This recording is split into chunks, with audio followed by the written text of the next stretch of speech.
TYR and Wodapalooza are excited to bring to the world a competition that's the first of its kind. Introducing the TYR Cup. TYR Wodapalooza is expanding the celebration from Miami all the way to Socal. The TYR Cup's home will be none other than the iconic Huntington Beach.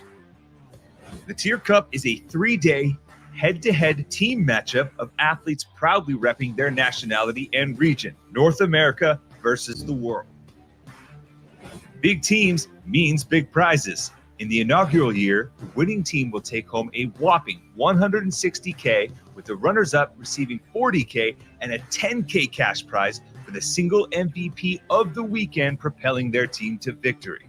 How do teams work? Teams are comprised of the best athletes in the world, 4 men and 4 women per squad, with a male and female captain. Adding to the excitement, captains get to pick their 4th and final male and female teammates. The TYR Cup events close out each day of competition and feature the following unique fitness test types. Individual. All athletes from all teams compete in the same workout against each other in same-gendered heats.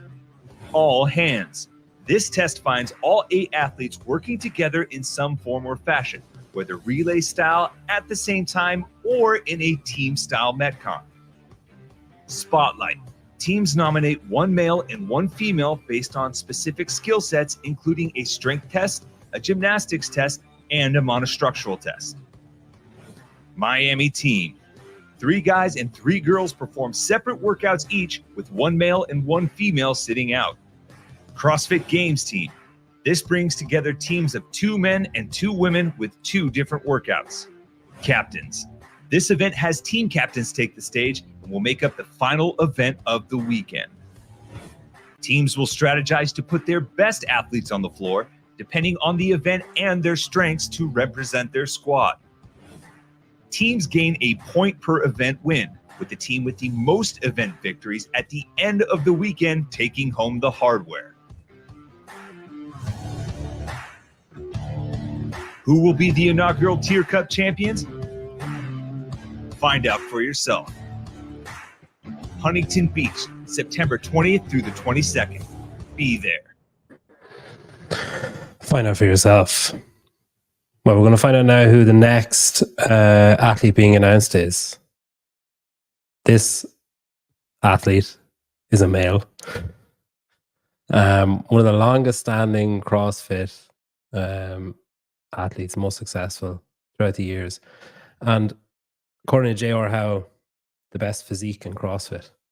Ladies and gentlemen, Pat Vellner. Hello. What's up? How are you? I'm good. How are you?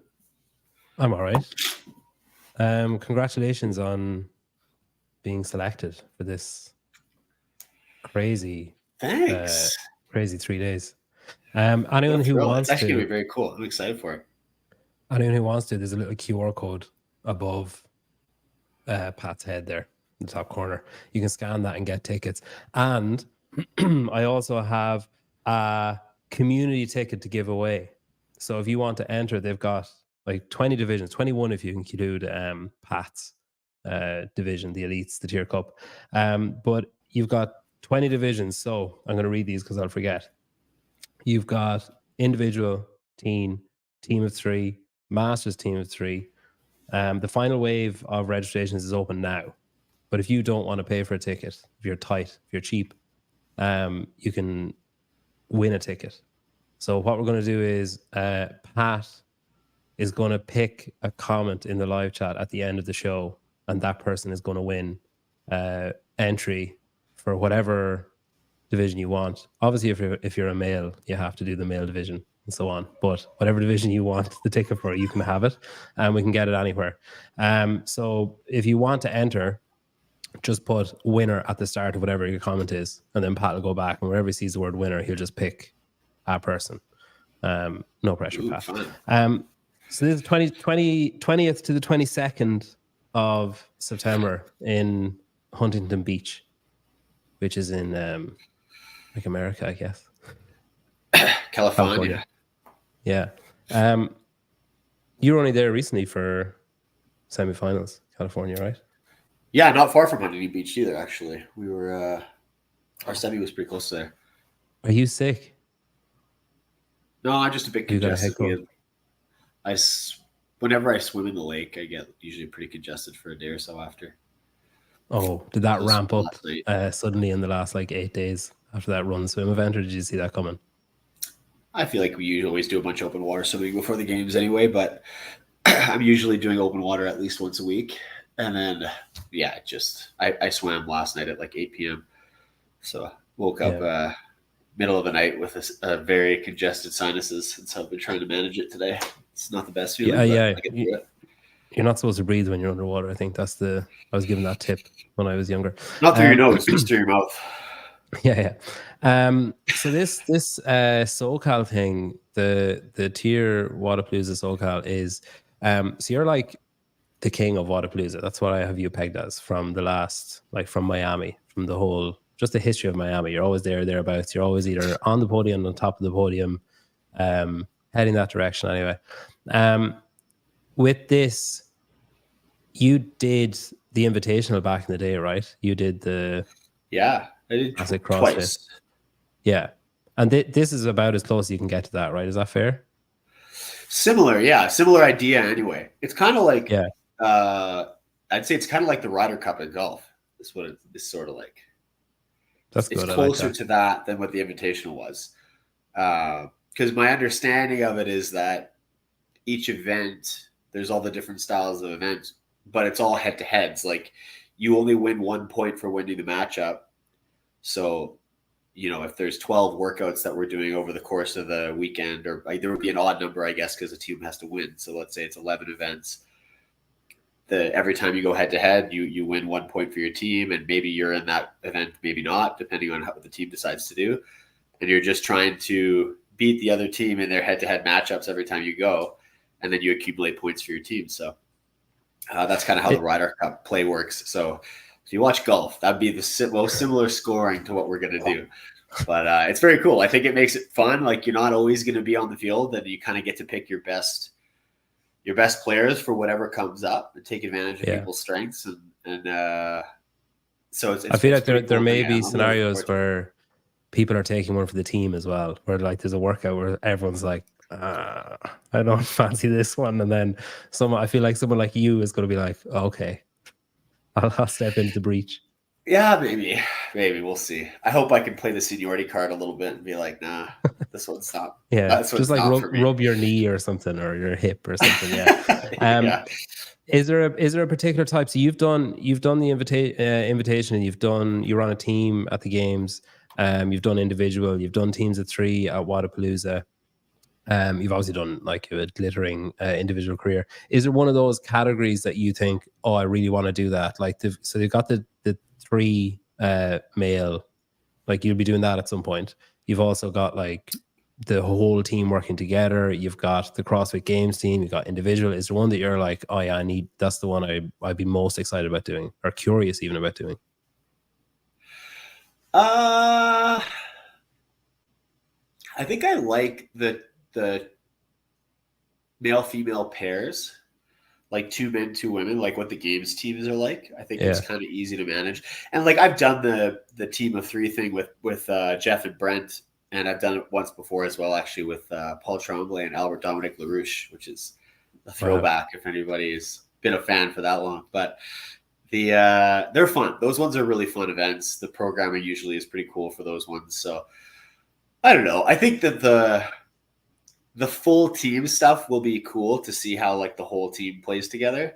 I don't know how they're going to do like 4-person team events, or sorry, like 8-person, like 4, like, so you'd be like 4 men, 4 women, but that could be pretty cool. The relay is like 8-person relay. If it's just, it's an individual effort. But I think the team stuff is what's going to be cool, because that's where like mistakes can cost people. And I've done a bit of that. That's fun. But I think that the flow of the 2 men, 2 women might be pretty, like we've seen it more. So it's been a more practiced programming, I guess. So there might be a lot of inspiration to draw from there.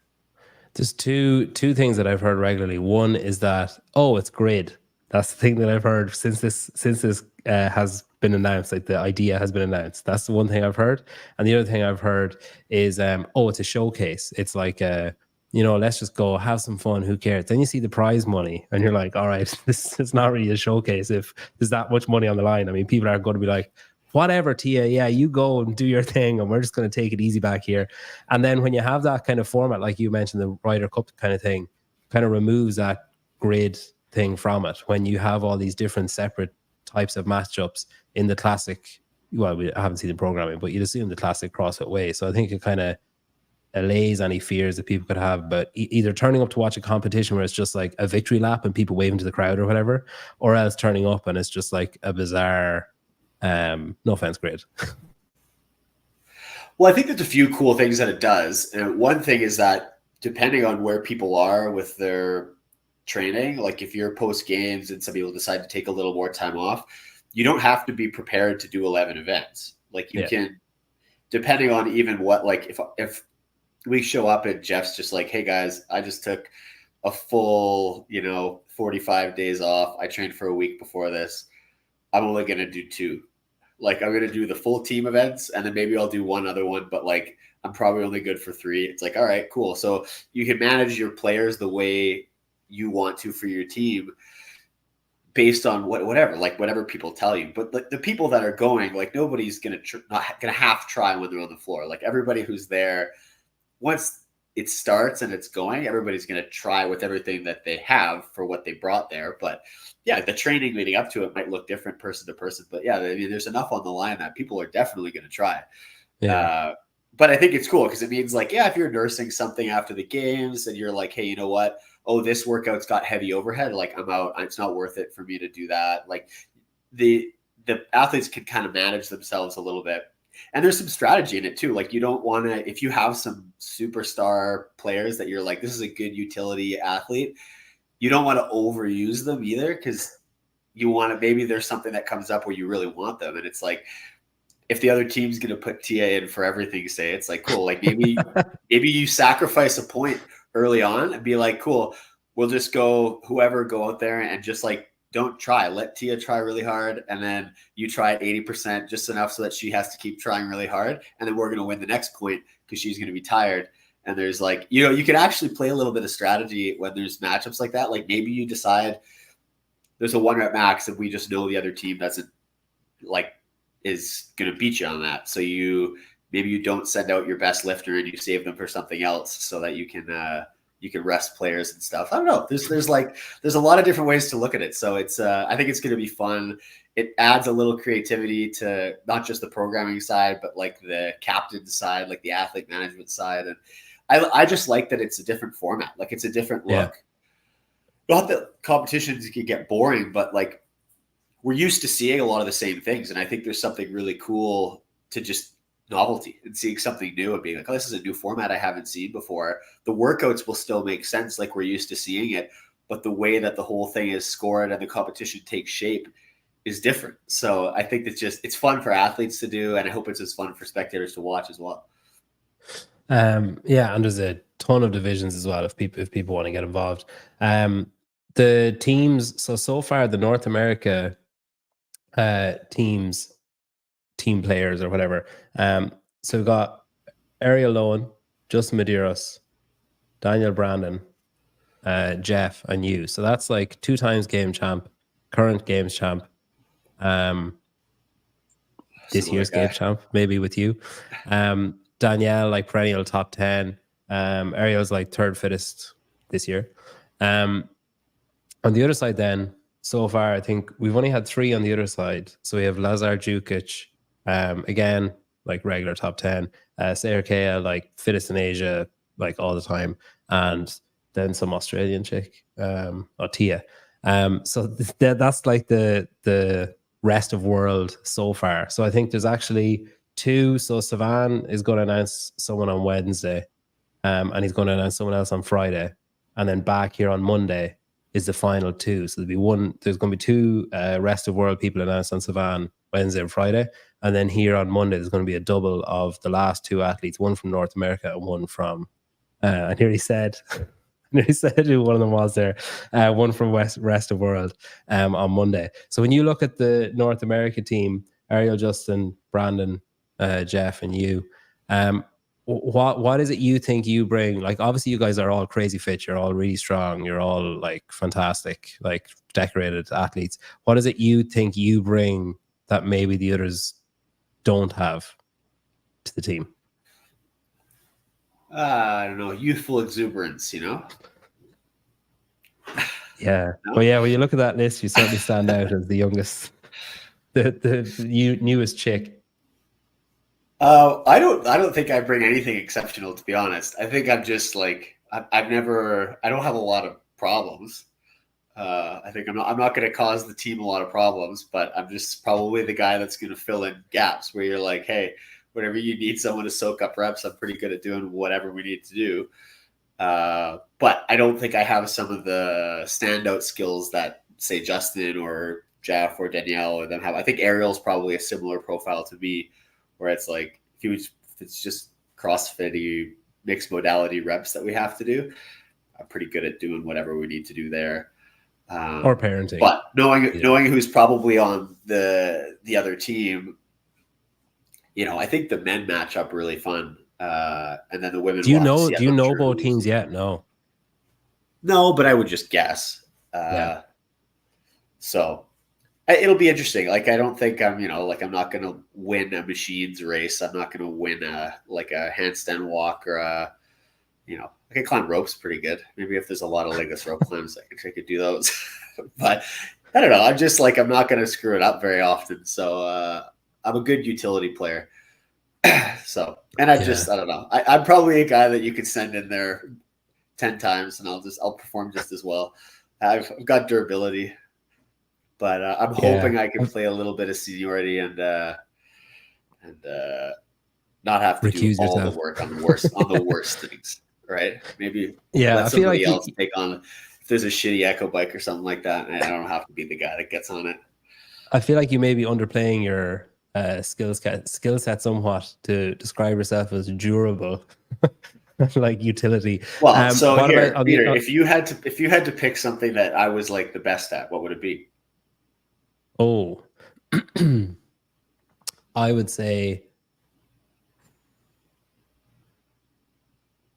I'm going to take swimming out. I would say something grunt work, like something where it's like mid-length, involving like kettlebells, maybe dumbbells, deadlifts, carries, like lunges, that kind of thing. Like something that's kind of sloggy. That's what I when I'm looking at that list of names.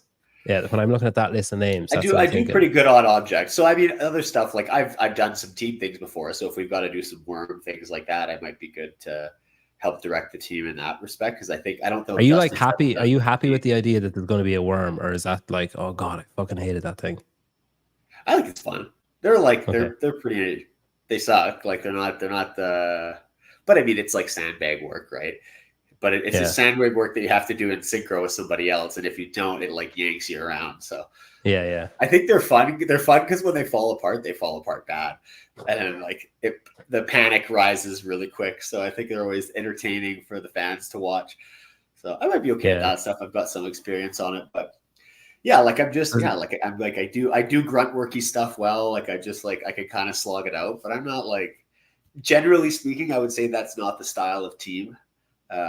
It's more it's less of that like grunt worky type programming. Maybe if they had like in this format, I have no idea.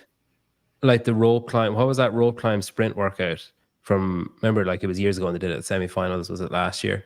But if they did that, but if it was like rope climb and like a traverse, like parallel bar traverse or something, or parallel bar traverse. Yeah, they did that as long as they make the parallel traverse like 50 feet, then I'll probably yeah. What I'm best at fair. in the games is that I'm good at. I learn things very fast. I think my background is broad enough that I'm athletic enough that I learn things really quick, faster than most guys in the field. So usually my best finishes at the games are whenever we do something new, then I can win for 1 year. And then the next year, everybody practices it. And then the next year, everybody's better at it. So even now, like a parallel bar traverse, when we did it the next year, like suddenly we had to do it with a turn and everybody could do it. And you're like, oh, okay, there goes my advantage. The rest of the field's very good at they're fit and they're good at learning things like when they have time to practice. I'm just a little better at learning it with less practice. They need a So year. You usually need it's 10 like, minutes. well, I mean, like to I can surprise the field once, and then like by the next year, I'm a little neutralized. I need to wait for the next new thing to come up. So I always have a good laugh at that. But maybe if they introduce something new, I can help the team out. Maybe. When you look at the others, then who's the weak link? No, I'm joking. Is there someone? On our team? 3 on the other team. On the rest of the world. So we've got Lazar, Tia, and Sarah so far. On the other 3, there's 3 more spots to be filled. Is there someone that? So Tia is obviously like really good, but is there someone that do you relish the competition, or is there someone whose name you were like, oh, don't let them be on the other team? It's kind of like, don't really want. I want to be challenged, but I don't want to like fight tooth and nail at the very end. If I'm just trying to win the extra cash, yeah. Then they need more people like Lazar.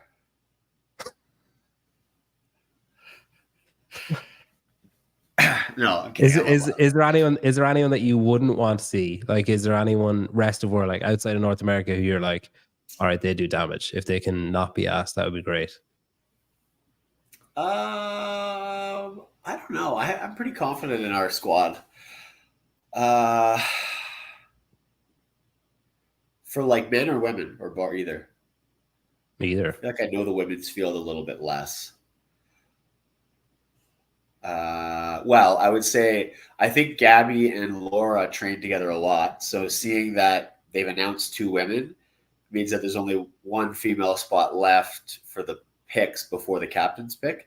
So I think that duo would be strong because they probably do a lot of stuff together all the time.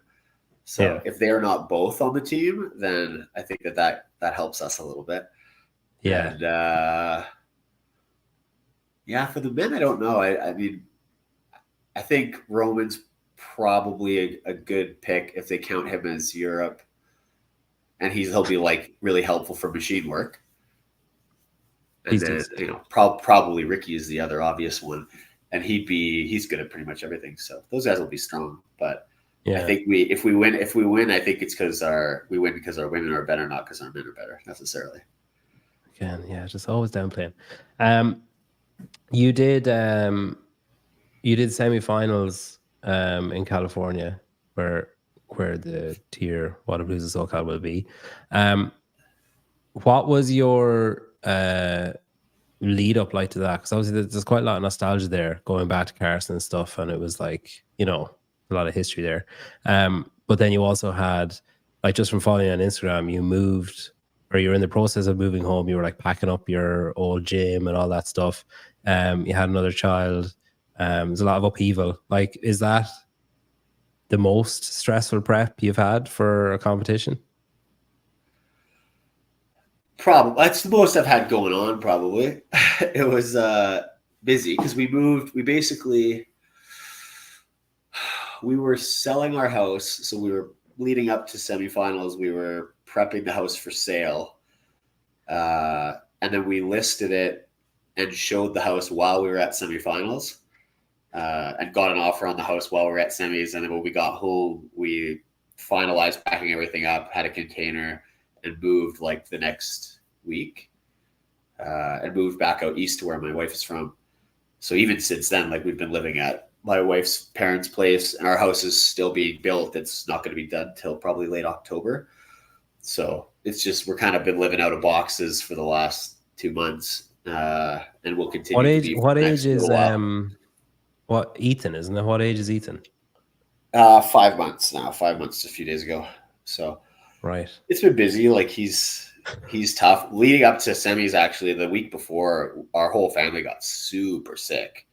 Like, I was from Saturday until the day of competition starting, I was like full gastro, like couldn't eat or drink anything without like being on the toilet for hours. Oh Lord. I was like, on the Wednesday I traveled in and was like flying on the plane, like couldn't eat, couldn't anything, like guts just bubbling all day. I was very concerned I would not be able to compete at all. So we were like right under the wire. Like Thursday we checked in and I did like an hour training session with Michelle there. and was like, could kind of function. The day semis started, I went for a run that morning to see if I could actually run any kind of pace. And it was okay, and managed to I was like on the up and up. So by like Thursday, I was feeling a bit better. The day of competition, I was finally like able to hold food down. And so I came in like right under the wire from a week of not being good.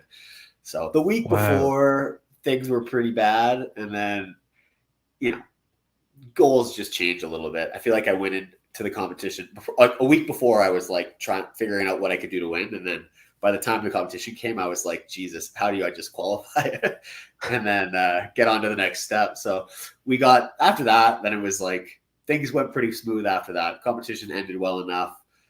And we got an offer on the house that same weekend. So then by the time we went home, we're kind of like on the downhill. We decided to like move across the country and reset, rebuild a life. So, and it's just building a house is busy. Like everything's busy these days, but I'm not doing any clinic work right now. So it's taking one thing off my plate. So it's just, life happens, man. Life's busy. It's hectic. So with 2 kids and moving across the country over the like right during the peak of the season, I wouldn't recommend it. Yeah, because like I've had like stomach bugs and stuff. I've like 3 kids now, but I've had stomach bugs when like being sick when you have a kid is like pardon the pun, but it's really shit because like they just have no comprehension of. You're like, no, like I need like 5 minutes of. It's pretty like, funny. Like we don't get sick very often either. I feel like I haven't been sick like that in like has to be more than 10 years. Like just like the first few days was like I wasn't even a person. Like I couldn't get out of bed. Like I only got out of bed. How far out was this? When did you first feel sick? Saturday before semis. So like 5 days. And when did you travel? Wednesday. Wow. So then how close, like you said that you were kind of considering options or whatever, but how close were you to, like, was there a point where you thought, oh, I can't? Like, I won't be able to do this at all? Or were you always kind of hopeful? Because, like, if you start eating the day of competition, that's not a lot of time to, like, crank energy. Yeah, and I think that might be why I bonked a little bit on the last day of competition, as I was just like, I didn't have any stores in my body. But I would say I was always pretty hopeful, and I haven't withdrawn from a competition in my entire career. Like I absolutely hate that. And I feel like it was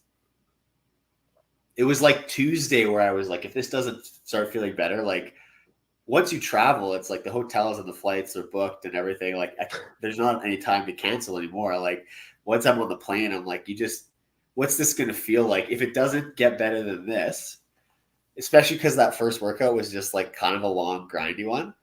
I'm like, am I just going to, like, I could do it. I know I could do it, but am I going to do it and feel terrible and come last and just be doing that all weekend? Like that sucks. That like double sucks.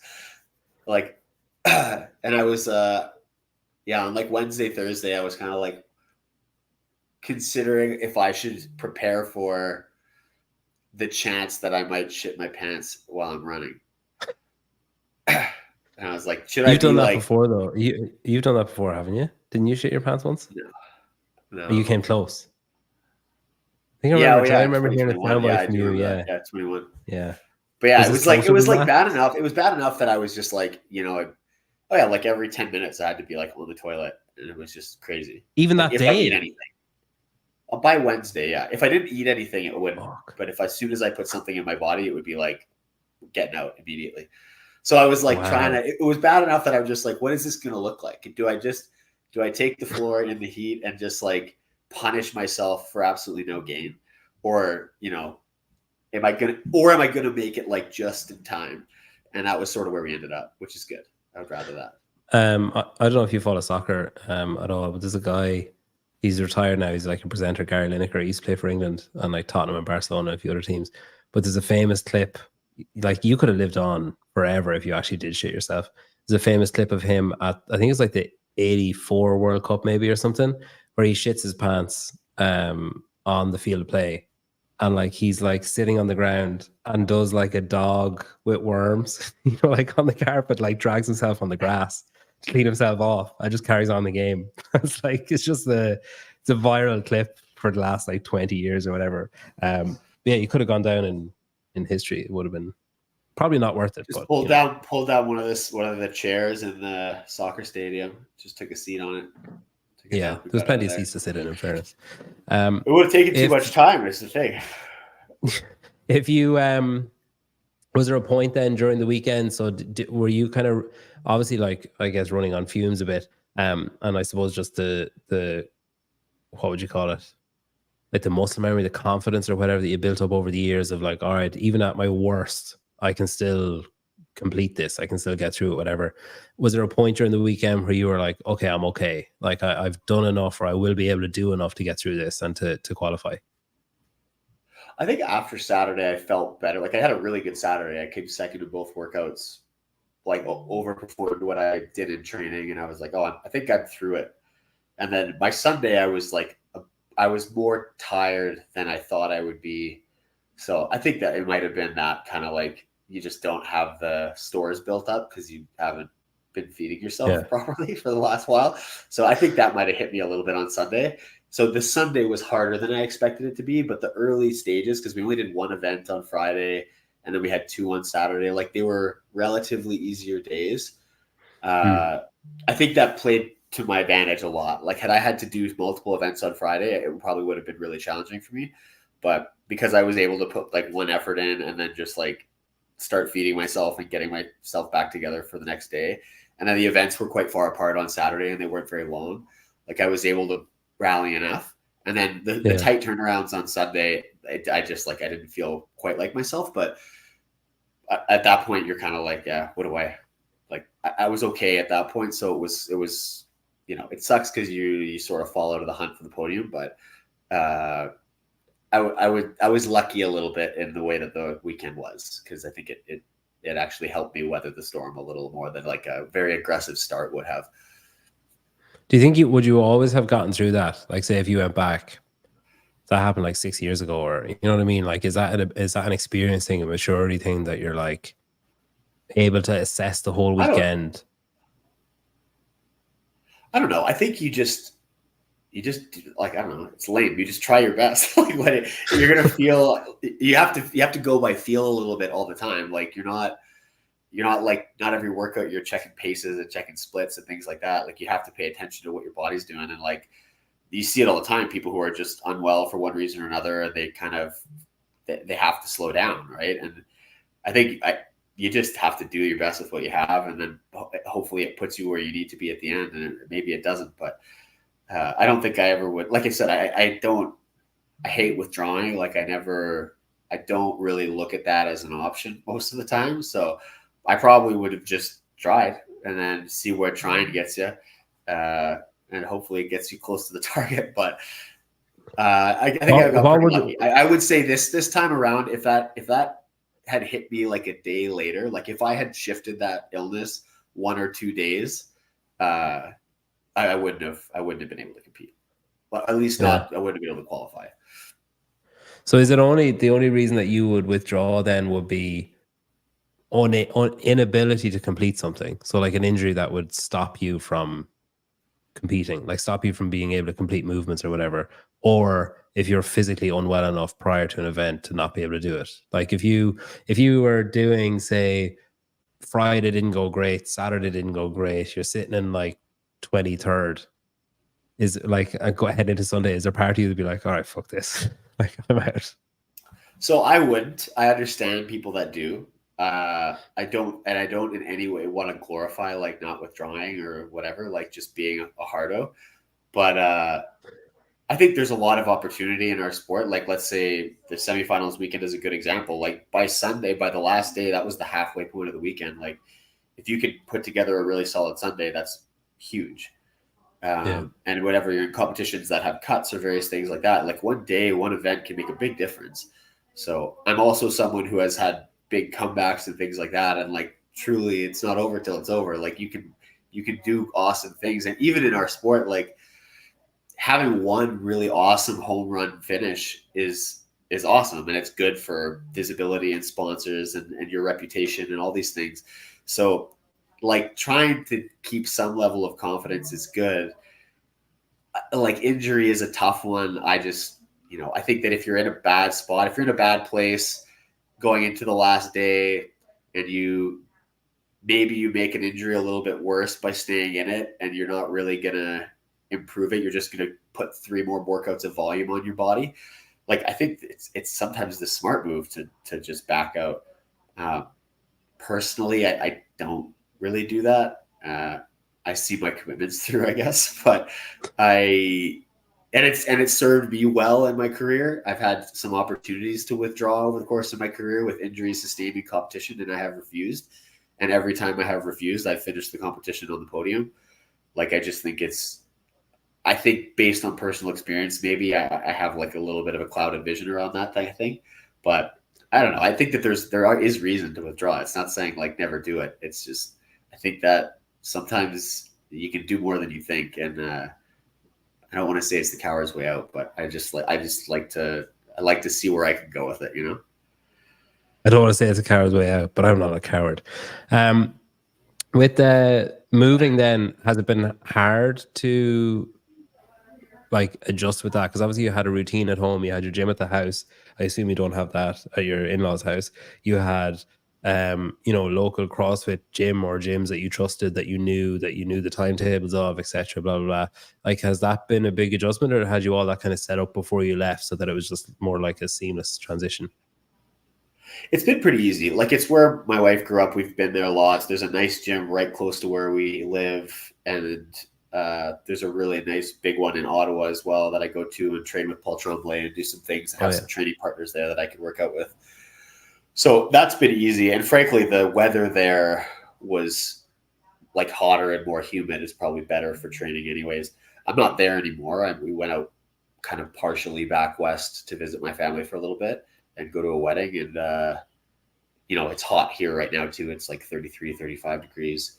So I have some good weather for prep for the games, which is good. And I've got access to facilities that, I've been at before, and the people know me, and I think I have everything I need. So yeah, it's a bit disorienting, and you have to get used to new things. But fortunately, again, I'm not working right now, so I got nothing else to do. So I'm mostly just working my days around daycare hours, and I've got my 6 hours in the day that I can get all my training done, and that's plenty.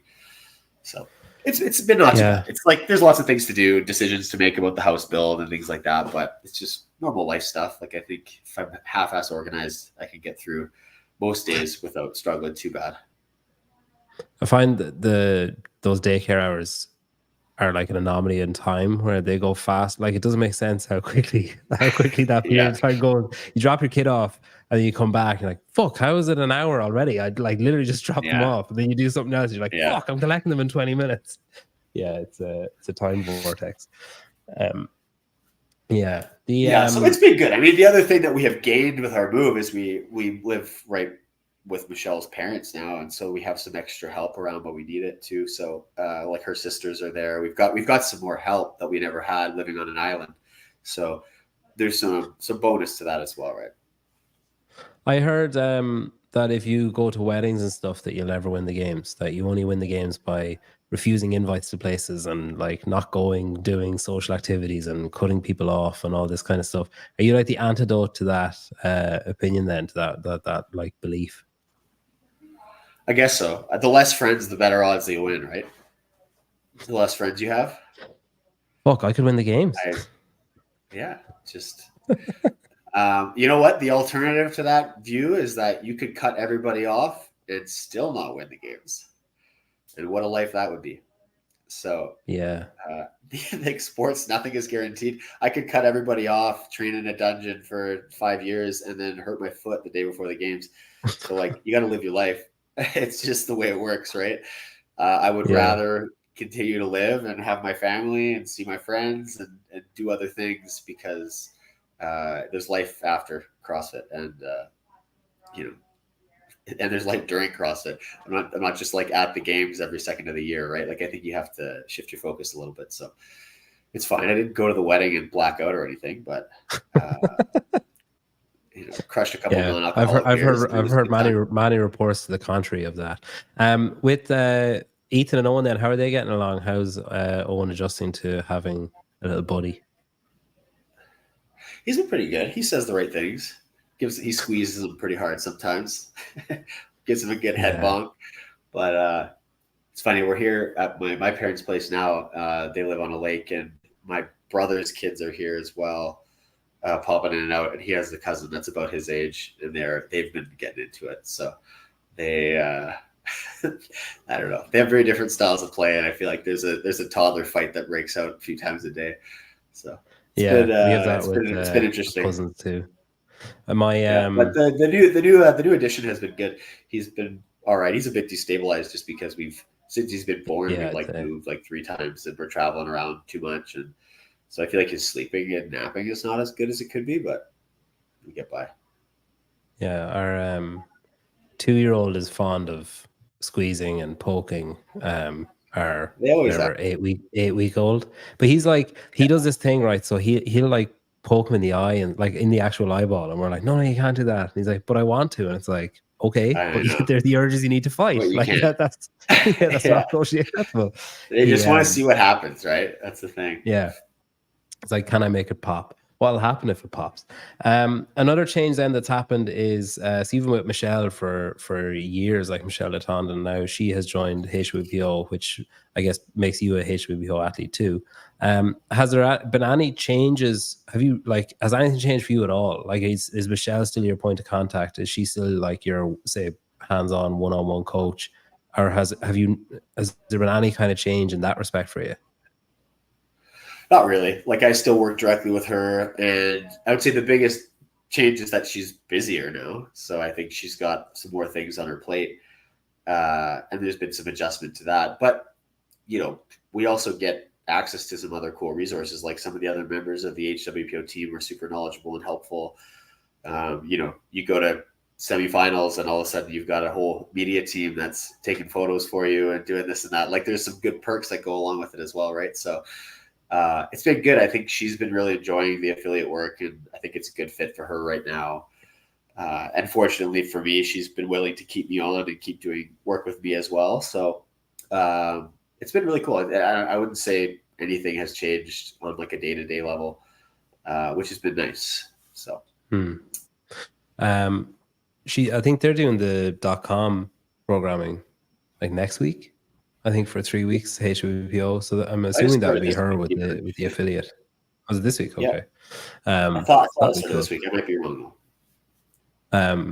So that's her second time, because Decca did it 2 or 3 months ago. So that has to be a record as a guest programmer doing it twice in such quick succession. Yeah. If she moves again, if she joins like Think Tank or something, she can do it with them. Just keep like program hopping and doing .com over and over again. It'd be great. Good press. Yeah. No press is bad press. Games prep. What's that looking like now at the minute? So you've had the run swim has been announced. Chad has been announced. Some kind of 400-meter sprint, and then loops, we assume, or a field sprint, and then loops, we assume, for a mile. You had the photo of the star as well, which is basically like a misshapen Husfeld, it looks like. How has prep started, and how has it changed in the last, say, 6-7 days when more and more stuff starts coming out? Has there been many adjustments, or is it kind of same old as other years? Actually, like, kind of fortunately, some of the things we were doing have worked really well with what they've announced. Like, we were doing, a track session every week that had a lot of like middle distance track running, and then like they announced kind of a mile run, and we're like, oh, that's great. We can like keep doing our track progression pretty much the same way we're doing it. We'll maybe tweak it slightly, but the days of the week don't change. None of that changes. In general, the closer we get, like the volume's coming down, and like the intensity of the workouts is still pretty high. Some of them is like really high. So usually that's kind of what before a taper looks like, though, like lower volume, higher intensity. So lots of emphasis on recovery, and it just gets more specific. Like, you start doing more specific skills that tend to show up at the games, like stuff like the star thing. Like if you've been doing odd object carries, you're kind of fine. The run swim, like I said, we do lots of open water stuff in the summer anyways, so there's not much to change there. And then what was the other one? I guess Chad. That's the only one that I would say hasn't had any impact on like normal. And basically just like every other day, we do some step ups or step downs or like eccentric stuff like that, just to get your tendons ready so you don't like get tendonitis after Saturday or something like that. Like just to adjust your body a little bit to like the loading and the repetition. So, and how your legs are going to feel after that. So we'll do a little bit of some step ups or some eccentric step downs, and then do a couple hard metcons after that or something like that. So there's been a little bit of, specificity that's come into it, but it hasn't changed a whole lot, which is good. I feel like nothing that they've announced has been super groundbreaking either. So it's all like pretty standard stuff that, they have, and then we don't have details anyway. So you just, hopefully you've been running. If you didn't think you were going to be running, then we're mistaken. But I enjoyed the chat with you and Castro. It's probably like up there with the best ones that he's done. There was one funny moment where I can't remember your exact wording, but you were just like, could you just not think of anything better? You just run out of ideas with Chad. I was pretty asked about how I thought about Chad. Yeah, he maintains that there's a twist, and I think some people thought the twist was that the cut was coming next. Do you think that that's it, or do you think there's something else? No, I think there'll be something else to it. What could you do? There has to be. There has to be, or else it's a terrible workout.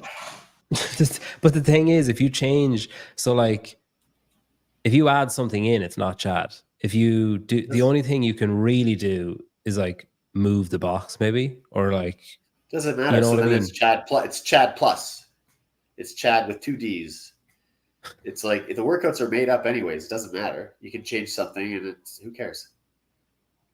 Yeah, like would you consider going up the stadium? It's CrossFit Games, Chad. Yeah, that's fair. Would I consider what? Like going up the stadium steps, would that be Chad? Like if you went up and down? That'd be farther from Chad than adding something else, because a staircase step is much smaller than 20 inches. Yeah.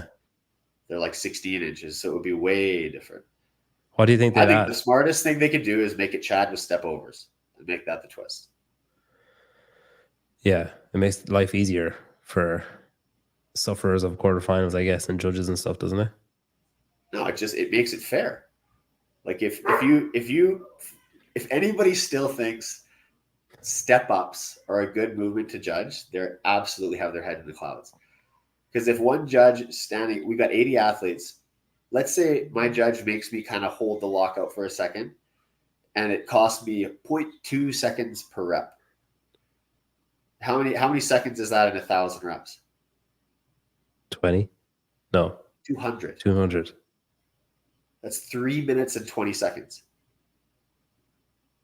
So if your judge is just making you like, they give you a few no reps, and the only way to not get these no reps is that I have to hold my top position for a 0.2 of a second, I have zero chance of being competitive in that workout.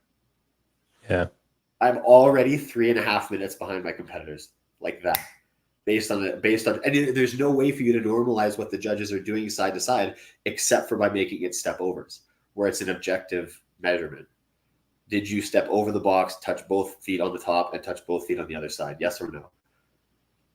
Like I just think it's the only way to make it so that your fitness matters. Like, and then just step ups. It's kind of a naturally slow movement, and I don't think like there's probably many people at many gyms who could do Chad faster than we would at the games, because it's not that high level of a fitness workout. It's like you just plug away, and then the movement is automatically slow. So you just keep moving at like 80% speed for 45 to 50 minutes, and then you're done. So I don't know. I just think that's the only one to me that makes sense. Or to have it that like every 100 reps we do something else, where like it would change how much impact that deviation in judging would actually have on the outcome, right? But if it's just 1,000 reps of that, like I just think it would. Yeah, and it might be that, but if it is that, I think that the judges will have a significant level of impact on the outcome, more so than the fitness level, I would say, which sucks. That's objectively to me, that's a bad workout. Yeah, I'd agree. Historically, there's been a lot of talk. I remember hearing never actually hearing any specific stories, but hearing people say that they're afraid to speak out, or they're afraid to say something in case they're looked unkindly upon, or in case they're, targeted at the games or whatever, or targeted in, I don't know how, like in programming or whatever, I guess. When Castro's setting up those kind of interviews and asking you like, hey, what do you think of Chad? Is there any part of you that's like, maybe I'll just pretend I like it? Like maybe I'll just say like, yeah, you're doing a great job, sir. Next question, please. Like, is there any fear there? To like, there's no real gain. Like, to be honest, even what I told him, I think he would have already made his decision on what the workout is, and I don't think anything I would have said changes it. But he acknowledged, like, yeah, I agree, like that you're right. If there's deviations in judging, it's going to have a significant outcome on significant effect on the outcome. Acknowledging that means that then if you acknowledge it and then do nothing to remedy the situation, it looks quite bad. But I do think I think they're aware and they're doing a good job. I think that's maybe one of the advantages to being older and more seasoned in the sport is, like, if I'm right at the start of my career and you ruffle too many feathers, there's like some worry about, you have to basically work with these people for the next 10 years, right? Like, it's like showing up to the first day of your new job and pissing everybody off. But if I'm about to put in my 2 weeks notice, I'm like not as concerned about the outcome of like, oh, you didn't like what I had to say. Well, can't get along with everyone, I guess. And then it just is what it is. Like, if I'm going to be done competing in a matter of a couple of years anyways, then it just, I have more freedom to say some things like that, or maybe be more vocally critical.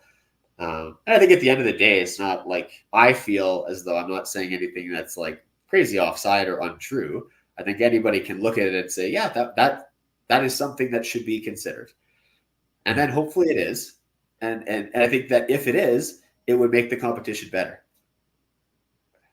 Like, I just think it would make the competition more fair. It would make it better. It would make the outcome of the competition, show who the fittest people were.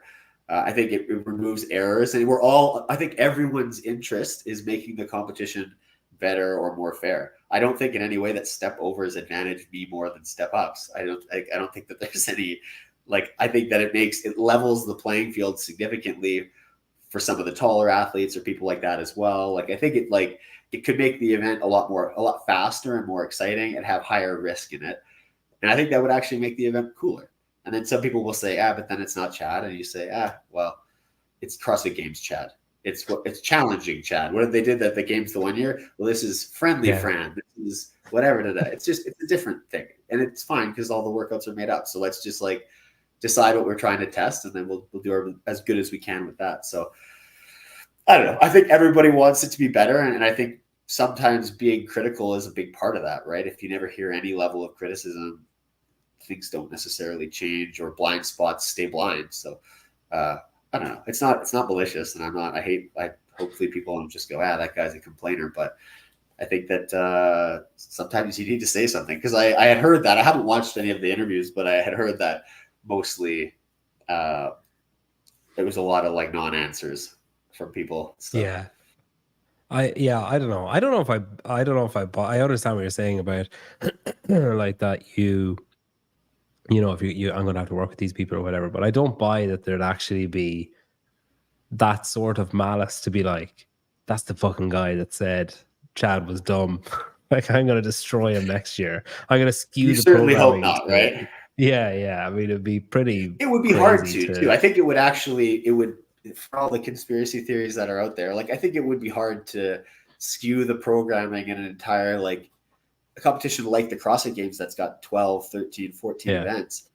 Like, it would be hard to program someone out of it without it being like insanely obvious. Like, oh, this person sucks at pressing, and all of a sudden, like, triathlons. That's crazy. Right? Yeah, exactly. Like, oh, we're gonna squat in every single workout because this person sucks at squatting. It's like it would become quite obvious, and people would look at the program and be like, "Geez, this year's programming was wild." So. Yeah. Anyway, I think it's fine. I hopefully my hope is everybody has some level of professionalism, right? But I have a good enough relationship with Dave too. I think that for all the like drama that there's been over the years, like he and I have some massive feud. Like, it's not that. I speak my mind to Dave and he speaks his mind to me. And I think that we have some mutual respect over that. And I think there's periods at the games where everybody's at peak stress. So it comes out a certain way sometimes, but we get along fine. It's not, we don't have any problems. It's not too dissimilar from the relationship between your son and the other toddler that he's been playing with. This kind of sounds like it's very psychologically similar to that. Same goals. With games on the horizon, then we're what, like about 2-ish weeks out. I spoke to Brent a few weeks ago. He was kind of saying that he doesn't want to say that he's going to win the games, but like his aim is obviously to win the games. And his he feels like more ready than he's felt other years. He feels as good as he's felt other years. I'm kind of conscious of asking you this when your sinuses are playing up and stuff, but like, how do you feel compared to other years? Like, are you feeling similar to you were last year? Are you feeling like a little bit underprepared with all the stuff that's going on? Are you feeling better prepared than ever? Like where are you fixed? I don't feel underprepared with like life stuff going on. I think I've set myself up well.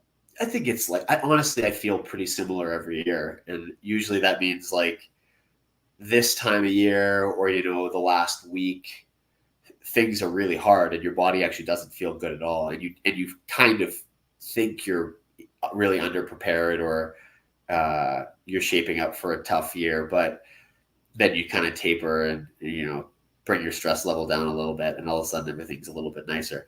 So, I have got some things that are like, I got aches and pains like everybody does. And I've just come through like the hardest session of training that I have all year. So you're not feeling like the best version of yourself just yet, but that always takes shape like the week before kind of thing.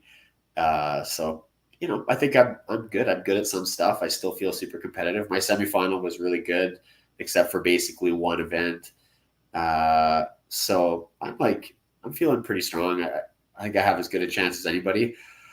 I hope we start seeing some mixed modality, kind of more CrossFit-y workouts come out. That'll get me a little more excited. I feel like what's come out so far is like, it's great, but it's not like, I feel like it's hard to get excited to like just run a mile around a track or like, go do like just to do 1,000 step ups. Like the stuff that they have right now is not like, it doesn't feel fun to prepare for or fun to think about. So I think once we get some more of that kind of stuff, you can wrap your head around it and it'll be good. I'm feeling all right though. I'm not worried about myself. Yeah, you've got as good a chance as anybody, which John Young says about basically everybody.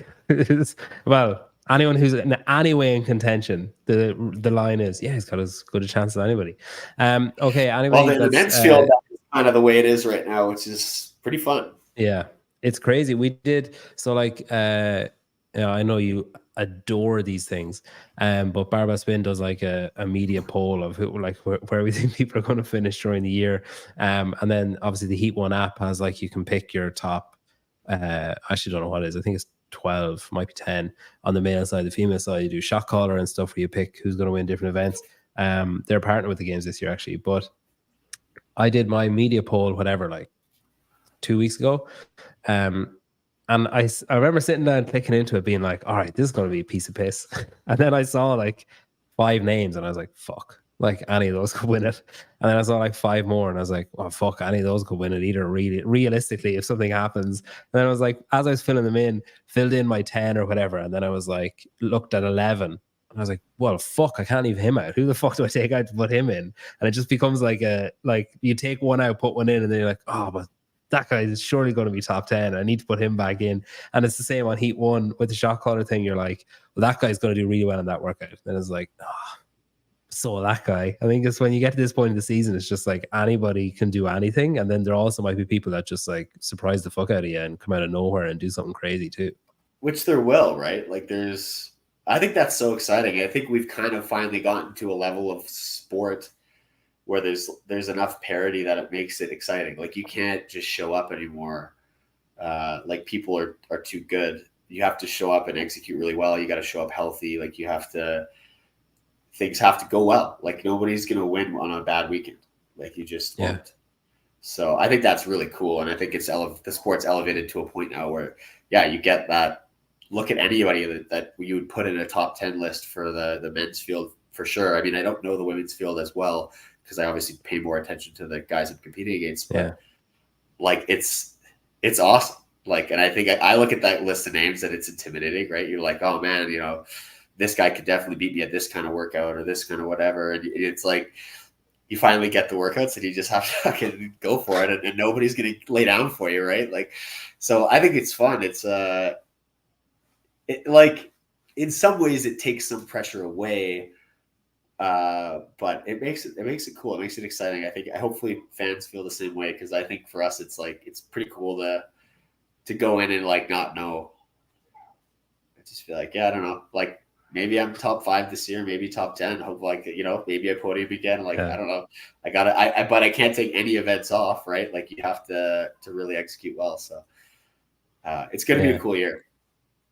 It is even crazy like that you do it and then you look at who you don't have in your top 10 and you're like, okay, well, those 3 guys have finished top 10 the last like 6 years, so I probably need to move them back in. And then it's like, well, who do I take out to put those guys back in? And it's fucking impossible to do anything of, I don't know how people like John do it with such conviction. They're like, this is definitely going to happen. It's like, yeah, I mean, it might not, but okay. Anyone Delusion, who's in the chat there, key for John, yeah.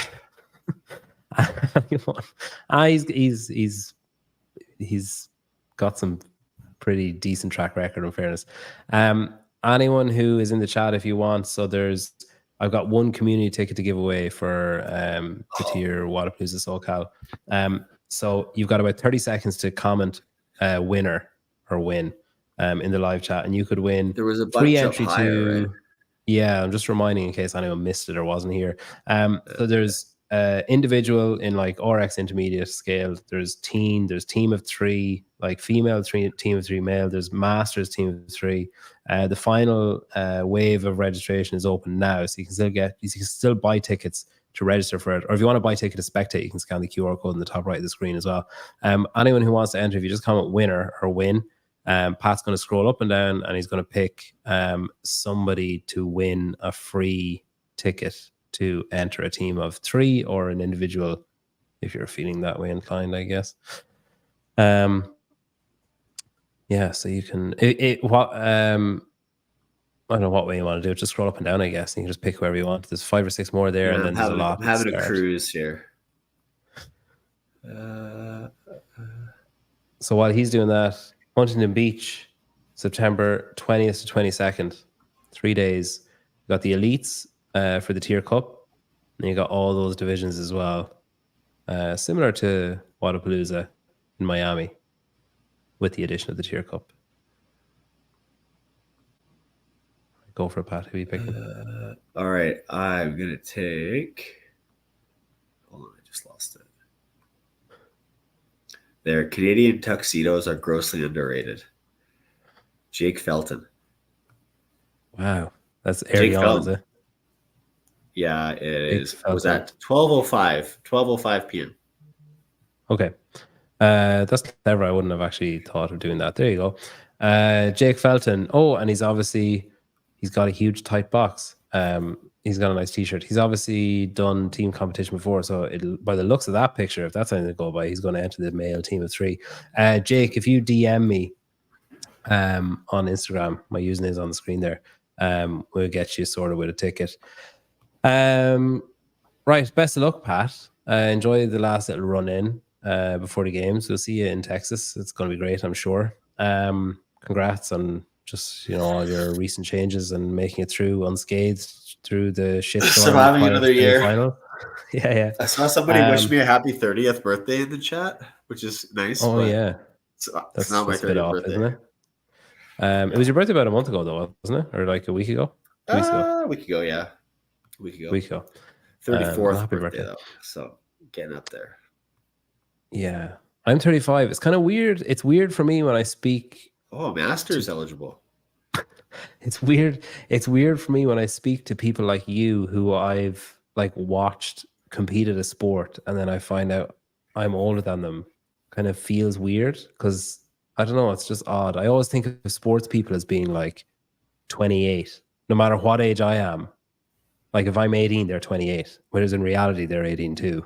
But I just convinced myself that like, well, they've had all this time, they've sorted their lives out. So you think they and should be now- older than you? Yeah, like I feel like, okay, everybody can't be 28 because I'm not 28, but I guess everybody's now a master's athlete. Everybody's like, you know, Brent's probably 38. BK is like 38, 39. Like in my head, that's what's happening. But then I think of the reality of that, and it's like, that's not physically possible, but okay. But yeah, I don't know. Maybe I'm Who just knows? old. That's it. Maybe Brent and BK will compete until they're 38. Well, I hopefully won't. the 3 do. So, Oh, come on. no. Okay. 38. Thanks. I got Thanks. things I got to do. Thanks for coming on, Pat. Really appreciate it. Good luck in Texas and good luck in Huntington Beach as well. End of September, Yeah, 20th, 22nd. Vote for me for Thanks team. everybody for watching in the chat. It would be cool. If you watch Savan on Wednesday and on Friday, you'll get the next 2 athletes. And if you come back here at the same time next Monday, you get the final 2 athletes for the tier Wodapalooza Socal. And yeah, that's where you get all your news. So thank you. Thanks, everybody.